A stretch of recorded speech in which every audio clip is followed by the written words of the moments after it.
টুকটুকি press ক্লাবৰ সাংবাদিকক সম্বৰ্ধনা।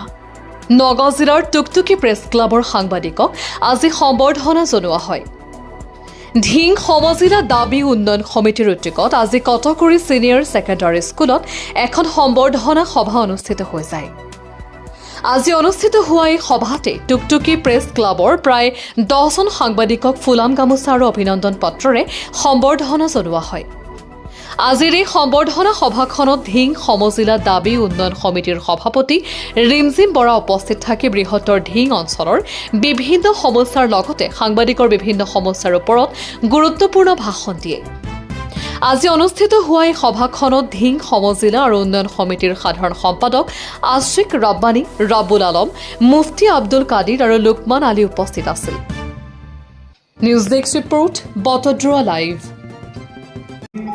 আমাৰ ধিং সমজিলা দাবী আৰু উন্নয়ন সমিতিৰ দ্বাৰা যি কাৰ্যসূচী হাতত লৈছোঁ, আমি ধিং সমষ্টিৰ অন্তৰ্গত প্ৰায় 1100 লোকক সম্বৰ্ধনা জনোৱাৰ যি কাৰ্যসূচী আমি হাতত লৈছিলোঁ, আজি সেই কাৰ্যসূচীৰ ভিতৰত আজি আমাৰ টুকটুকি প্ৰেছ ক্লাবৰ সদস্যসকলৰ মাজত আমি সম্বৰ্ধনা আয়োজন কৰিছিলোঁ।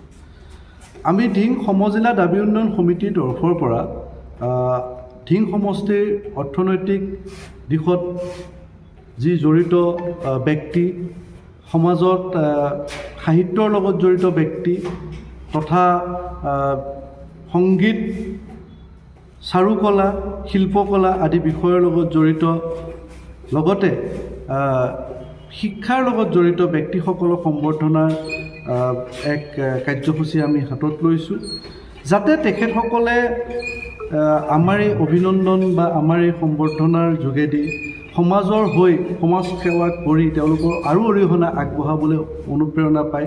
তাৰ আমি এটা প্ৰচেষ্টা হাতত, খুব ক্ষুদ্ৰ প্ৰয়াস এটা আমি কৰিছোঁ। তাত আপোনালোকৰ সহায় সহযোগিতা, আশীৰ্বাদ আমি আশা কৰিলোঁ।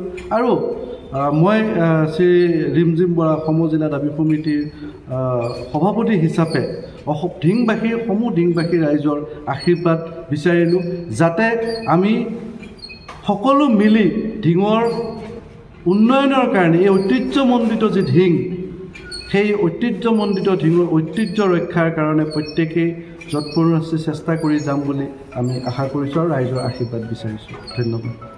ইতিমধ্যে চৰকাৰৰ অসম চৰকাৰৰ মাননীয় মুখ্যমন্ত্ৰী ডাঙৰীয়া নগাঁও জিলা উপায়ুক্তৰ যোগেদি দাবী উত্থাপন কৰিছোঁ। আমি যিহেতু আমাৰ দাবীত কিছু কেন্দ্ৰীয় চৰকাৰৰ দাবী আছে, যেনে ধৰক মৈৰাবাৰীৰ পৰা আমাৰ যি লাষ্ট ষ্টেচন আছে, ট্ৰেইন ষ্টেচন, তাৰ পৰা ভাৰতৰ অন্যান্য অংশলৈ ট্ৰেইনৰ যোগাযোগৰ এতিয়ালৈকে ব্যৱস্থা হোৱা নাই। তাৰ ব্যৱস্থাৰ কাৰণে আমি দাবী উত্থাপন কৰিছোঁ। আমাৰ যিটো আমাৰ ASTC সেৱাৰ কাৰণেও আমাৰ দাবী একচুৱেলি পত্ৰখন আপোনালোকক দিয়া নাই, আমি দিব লাগে। ASTC সেৱা অকল ধিঙৰ পৰা আছে বা মৈৰাবাৰীৰ পৰা আছে, কিন্তু টুকটুকিৰ পৰা নাই বা ডুমডুমিয়াৰ পৰা নাই। গতিকে আমি তেনেকুৱা ধৰণৰ বা আমাৰ মাঠখোলাৰ নিচিনা জেগাৰ পৰা নাই। আমি সেই সংক্ৰান্ততো দাবী উত্থাপন কৰিছোঁ। আমি এটা জাহাজঘাট, যিহেতু জাহাজঘাটৰ সিদ্ধান্তটো অসম চৰকাৰে ল'ব নোৱাৰে, এইটো ভাৰত চৰকাৰৰ সিদ্ধান্ত।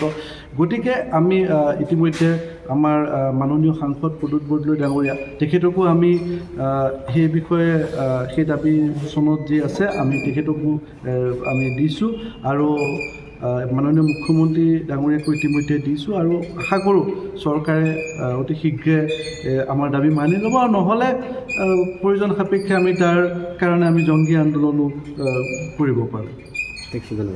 সমিতিৰ উদ্যোগত আমি বিশেষকৈ যি আমাৰ সম্বৰ্ধনা অনুষ্ঠান আছিল বা অভিনন্দন অনুষ্ঠান, আমি তাৰ আজি দ্বিতীয় কাৰ্যসূচী আমি টুকটুকি প্ৰেছ ক্লাবত আয়োজন কৰিছিলোঁ।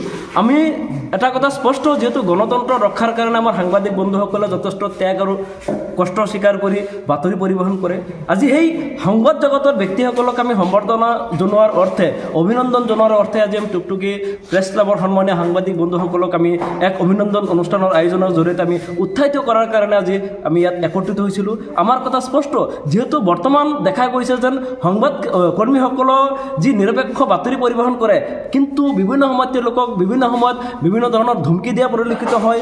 কেতিয়াবা চৰকাৰৰ বৰমূৰীয়াসকলে ধমকি দিয়ে বা কোনোবা নেতা পালি নেতাসকলে এওঁলোকক বিভিন্ন সময়ত কিন্তু অত্যাচাৰ কৰা পৰিলক্ষিত হয়। গতিকে আমি বিচাৰিছোঁ যেন যিহেতু গণতন্ত্ৰ ৰক্ষাৰ্থে এই ব্যক্তিসকলে নিজৰ জীৱন উচৰ্গা কৰি দিছে, আমি অসমৰ মুখ্যমন্ত্ৰীক আহ্বান জনাইছোঁ যেন সাংবাদিক বন্ধুসকলৰ জীৱন সম্পত্তি নিৰাপত্তা সুনিশ্চিত কৰিব লাগিব।